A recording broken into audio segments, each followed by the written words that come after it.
Hello everyone and welcome back to another Wizard101 video. Today, I thought I would do a video more in line with my videos in the past because honestly, those are some of my favorite videos to do. And if you don't know what I mean by this, I mean more opinion type pieces almost in a way, looking at features of the game and sharing my opinions on them, talking about different topics that people don't usually talk about in Wiz. It's really my favorite thing because not only is it cool in my opinion, just for me, but also because I really like interacting with people in the comments. So today I figured I would go over the most useless gear sets in Wizard101. Now, what I wanted to look at here was I wanted to look at gear sets that either hold no value because of what gear sets surround them, or if they simply just actually don't offer enough benefits to even be worth farming. Now, the reason why I want to go over this is for a few reasons. First off, I want to talk about the fact that some of these gear sets should really be adjusted, whether it be that they are removed as kind of a major gear set, or that they should simply be buffed to be another viable alternate option compared to the main gear set of that level. On top of that, I really just want to exemplify the fact that there is a significant amount of gear sets in this game and places in this game that could really be interesting and be major places to farm if KingsIsle simply invested more in these side areas or simply made the gear a little bit better. But without further ado, let's get into the video, starting with what I think is the most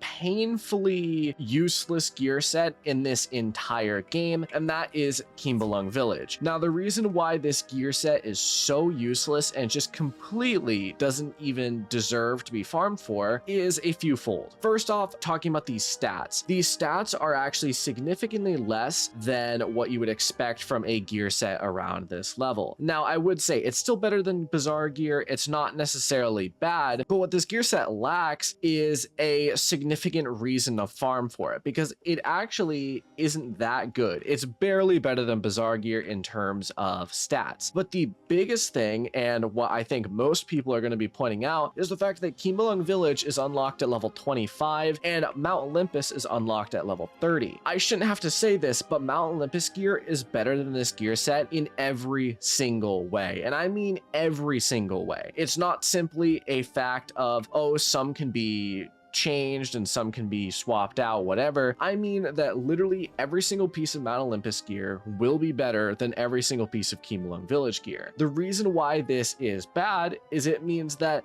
there's no point in even trying to farm for any of this gear because it's just going to be replaced in 5 levels anyway. This, in my opinion, is further exasperated by the fact that this dungeon is actually slightly harder than Mount Olympus, I would say. And now I will say it's not harder in the fact that the enemies are more difficult per se, but it's a little bit longer. There's much more walking. And the biggest thing is that there's going to be significantly less people farming Kembaalung Village than there are farming Mount Olympus. With Mount Olympus, you can just press team up, boom, get in a dungeon. But with this, you're probably going to be sitting in team up for potentially even an hour sometimes trying to find even one person to do this dungeon with because no one does Kembaalung Village. So that is going to be my first set in the useless gear sets. Now, what would I do to change this and how would I change this? There's either two ways they can go about this, is just removing the gear from being kind of an option, which it kind of already isn't, but it shouldn't even really be like a potential, right? It kind of looks like they wanted to be a potential alternative to Mount Olympus, but they didn't make it worth it in comparison. So what they could either do is completely scrap the idea and kind of make this dungeon have other alternatives and other incentives to farm, because really there isn't too many incentives to farm, or B, put it on a more similar level of the Mount Olympus gear and make it an alternative so that you can choose to farm one or the other. I think this would be pretty interesting and be pretty cool, and would at least make it a little bit more of a viable dungeon to farm. Because how many people have even done Kembaalung Village? I'm willing to bet that most of you haven't even done this dungeon, slash potentially might not have even heard of it, which I think is definitely a shame and definitely puts this and cements this as one of the most useless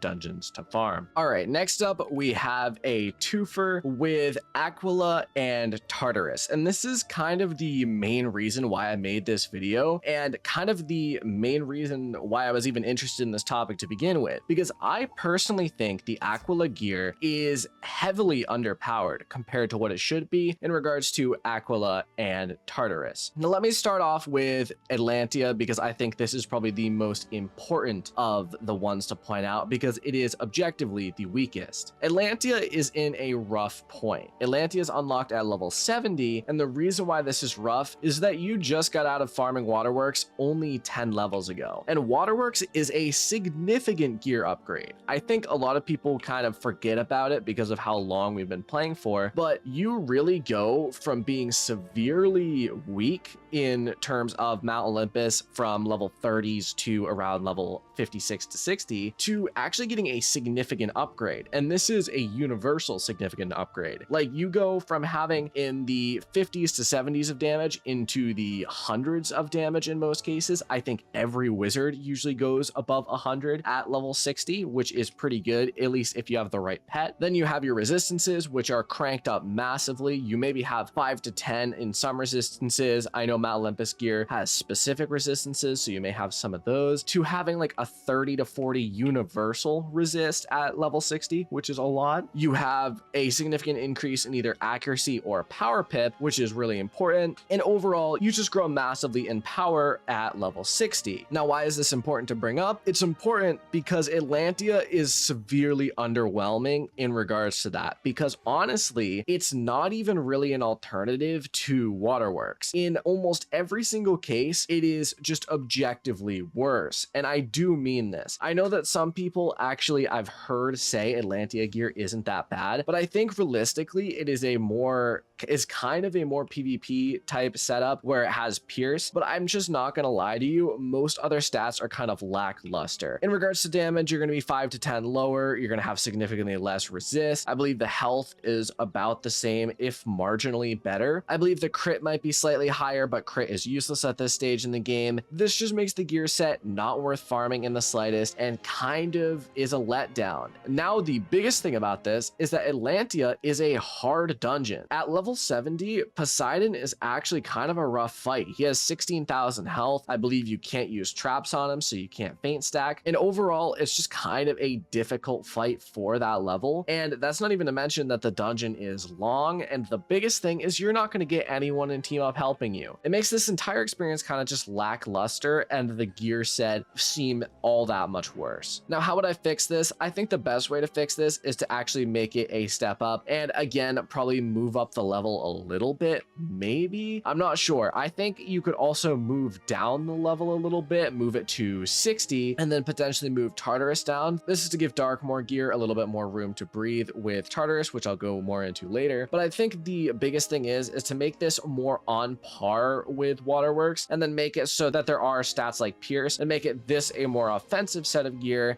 and the Waterworks a more defensive set of gear / a more balanced set of gear. I think that would ultimately work out and would be the best play. Next up, we'll talk about Tartarus, and this one will be a bit shorter because it's honestly my exact same complaints with Atlantea in just about every way. The dungeon is way too long. There aren't enough people actually teaming up Tartarus for doing the full dungeon, which is pretty rough. And then on top of that, the gear set is just lackluster, especially when comparing it to the Malastair gear, which you get not even 10 levels later, which is just all around a bit rough. I would say for this dungeon, you need something similar to Atlantea, where you either need to buff it a little bit so there's a potential alternative for Darkmoor, or you need to bring down the levels by about 10 for this, because I think that the gear is more in line what you'd expect for level 80 than what you'd expect for level 90 into 100. But that's all I really have to say for that. I'm not going to stress too much on the Tartarus one, and now I'll finally move on to the last gear set and kind of another one I want to talk about. The final gear set that I want to talk about on this list is Karamelle. Now, I feel like a lot of people actually forget that Karamelle even has a gear set, but it does, and it's not that good. The main reason why this gear set is so overlooked and kind of is just like a placeholder is the fact that you just got Dragoon 10 levels ago, and it's actually significantly weaker than Dragoon in many cases. Once again, and as with every set of gear past around level 100 up until the recent Merciless changes, the robe is completely useless and is only good on pure defensive builds, which almost no wizards are nowadays because it's just not viable for playing the game, especially solo. There's the fact that the ring and athame once again haven't been an upgrade for a very long time, and then the fact that the hat and the boots actually aren't even that much of an upgrade. Taking into account the damage set bonus on most wizards, it is just a straight up downgrade. And to cap this all off, the best way to farm it is the Aberrant Paradox, which most people don't know how to farm properly. I would say the Aberrant Paradox is actually a fight that isn't that bad, but it's a fight that most people misunderstand and most people don't know how to do, which leads to it being much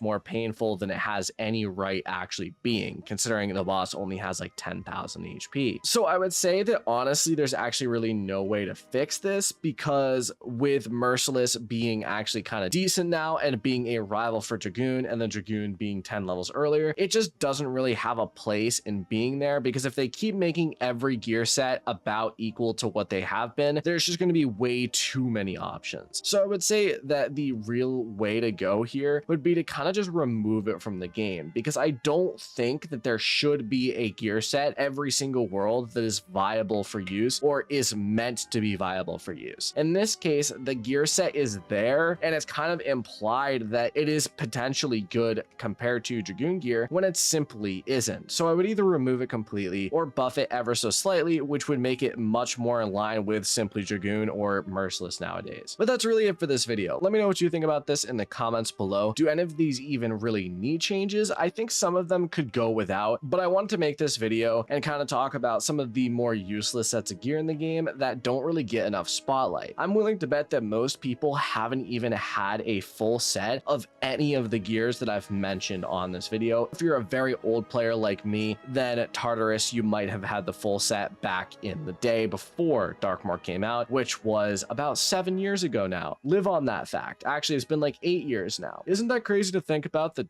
Darkmoor is now 8 years old? Kind of crazy. But otherwise, that is it. Make sure to drop a like and hit the sub button if you enjoyed. Otherwise, have a fantastic day. Thank you all for watching, and I will see you in the next video. Adios.